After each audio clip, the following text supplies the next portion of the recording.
Welcome you to the OT presented by Ford. This is how we got here so far. Denver with a win against Kansas City would wrap up the final spot in the AFC, and man, did they win. Boy, did they ever. And Bo Nix, what a wonderful game he had today. 4 touchdown passes for the rookie as they go on to beat. They did not beat Kansas City's best football team by far. I've been calling it the second team. But still, they did the job. They got themselves into the playoff, and a lot of it was attributed to the effort by the young rookie quarterback, Bo Nix. So they win 38-0. The Rams, if they could beat Seattle, they'd be the number 3 seed in the NFC. But they still had a lot of guys as well. Yeah, well, they forgot about Geno Smith. Oh, Geno just keeps coming at you, doesn't he? I mean, this guy plays. Nice job up high goes Noah Fant at the goal line. 16-yard touchdown. Seahawks win this football game in Los Angeles, 30-25 over the Rams. And Tampa Bay with the win wrapped up the NFC South. Baker Mayfield, 2 touchdown passes on the day. Nice job. Watch this throw out of. This is so hard to do. On the run to the right. No, it's to the right, and that's good. But, boy, that ball barely got there. Jalen McMillan, great job. Not only to make the catch, but got both feet in bounds for a 32-yard touchdown, 2019 Tampa Bay. And then Mayfield throws to Mike Evans. Mike Evans needed 5 yards to get a $3 million bonus. He got 9 on that. That's why he's excited. The Tampa Bay Bucks going to win this football game. And then, of course, Evans gets his $3 million bonus. And now is the tied with Jerry Rice for 11 straight seasons, Howie, of 1,000 reception yards. That truly is amazing. 27-19, Tampa Bay beats New Orleans. All right, the Jets beat the Dolphins in a big day for Aaron Rodgers. The Chargers, they wrap up the number 5 seed. Arizona with a big win, knocking off San Francisco. Carolina wins in overtime. The Bears snap a 10-game losing streak. Washington wraps up their playoff spot. The Eagles get their 14th win. The Colts knock off the Jaguars in overtime. The Patriots upset the Bills. Gerard Mayo fired after that game. And the Tennessee Titans will have the number 1 pick overall in next year's draft. So here's a look at the playoff matchups. The number 1 seed will come down to tonight's game between Detroit and Minnesota. The loser will then visit the Rams next week. Washington visits Tampa Bay, and Green Bay goes to the Philadelphia Eagles. Meanwhile, over in the AFC, the number 1 seed all settled with Kansas City having that locked up. And now it'll be the Chargers and Texans in the 5-4 matchup. Steelers and Ravens meet for the 3rd time this year. And the Broncos wrapping up that final playoff spot, Howie, they will visit the Buffalo Bills.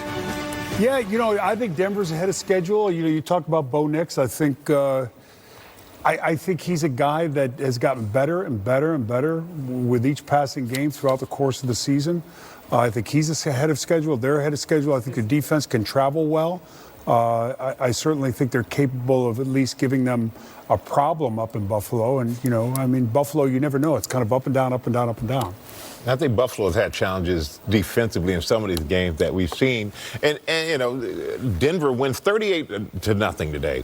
And I know if you're a Kansas City fan, you're like, none of our guys are playing. But if you played in the NFL, you understand. 38 points to nothing. I don't care who you're playing against. Still playing against a professional. There's still something, and it's a confidence builder, if anything, for a young quarterback and a young team. And Cortland Sutton had a big game. So to get these guys on track offensively, defensively, and to get them going into the playoff with some sense of confidence, this was a big win for them. They put up big numbers versus Cincinnati on the road last week. Yeah. And, Jimmy, meanwhile, Tampa wraps up the NFC South 4th straight year. Yeah, the Buccaneers, they started off slow. You got behind there early, but Baker Mayfield, and of course, a big story, Mike Evans, getting a $3 million bonus and setting records. But Baker Mayfield has been the steadying, player all throughout these playoffs, getting ready for the playoffs. Yeah, exactly. Thumbs up. Good for Mike Evans. Thumbs up for Baker Mayfield, that's for sure. Hey, the one thing about it with Tampa, people say, well, they're probably not as strong as these teams that have got 15 wins, 14 wins.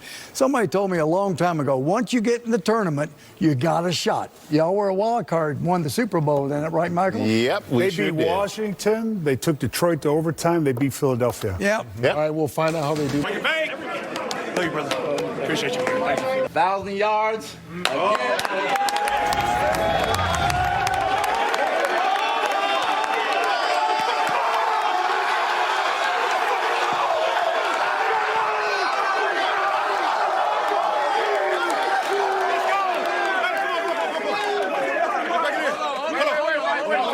Keith, back here with the Shelly. Hold on, Tom. Let me see it. Let's see what you got. First one, week 18, number 17, single season franchise.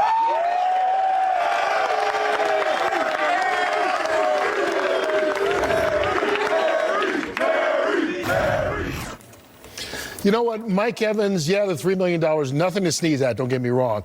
But he talked about how tying Jerry Rice's record for 11 straight 1,000-yard season means so much to him big, from a football standpoint. Man, So that's big. a lot of yardage for a lot of years. And don't forget, he missed some games this year, too. Yep, very consistent. Well, a consistent finish today, I guess you could say.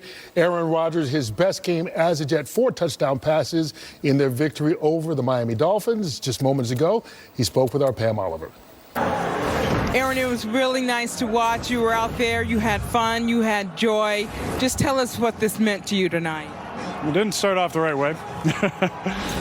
It was special, you know. Anytime you get to get on the field, do something you've been loving since you were a kid, it's special. So thankful for the ability to be healthy out here. I'm thankful for the guys that come to work with every single day. They make it a lot of fun. Disappointing season for sure, but it's a fun way to end the night. We all know what time it is, so give us a sense of your process. What will you do in the coming days and coming months before you decide what it is you want to do for your next path? I'm going to get home and relax. I'm going to clear out my head and get healthy from the bumps and bruises from the season. And just, you know, I got a lot of gratitude right now. I'm going to enjoy this tonight, but once I get back out west, I'm going to, you know, take my time, and I'm not going to hold anybody up. You know, I'm going to have conversations tomorrow with everybody here with the Jets and see what they're thinking, and then make a decision before it gets too late in the offseason. Whatever you do, all the best. I love you, Pam. Love you back. Thank you. Take care. A lot of respect between those two. I like that. 5-12, obviously not the finish that Aaron Rodgers wanted to his career, but it's a Hall of Fame career no matter where it goes from here. Yeah, you know, if this is it, you know, congrats to him. It's been an amazing career. I hope he comes back, whether it's with the Jets or somebody else. And if he's nothing else, he's very interesting, along with being a great player. No doubt. All right, so the Jets not making the playoffs. The Green Bay Packers among the teams that did, but they've got some injury concerns. Let's check in with Jay Glazer right now for the latest on their quarterback. Yeah, real quick, guys, I don't see him coming back to the Jets regardless of what he does. All right, for Jordan Love, obviously the quarterback who replaced him in Green Bay, he actually hurt his elbow today, had some numbing in his hand. Head coach Matt LaFleur pulled him from the game and actually wasn't concerned. He said, you know, I actually thought about putting him back in the game later on, but decided against it. He thinks he'll be okay next week against the Eagles. Also, Jaden Daniels, he should be okay next week against the Buccaneers. He got pulled from the game because of a leg injury by his head coach, Dan Quinn, but again, for more precautionary measures. And also, coaching carousel. Quick note here. Look, Kurt said about Gerard Mayo being fired. A lot of coaching positions right now up in the air, but probably the most attention is on the Dallas Cowboys. Mike McCarthy will meet with Jerry Jones early this week so they can start with that decision, start with that process. All right, let's wrap up this final Sunday with who won the day, starting with you, Jimmy. Well, I'm going to go with Dan Quinn, the coach of the Washington Commanders. You look at them, they have not had this many wins since 1991. 12 wins in the playoffs with a rookie quarterback. My former teammate Mike Evans, congratulations to you for your 11th straight 1,000-yard season.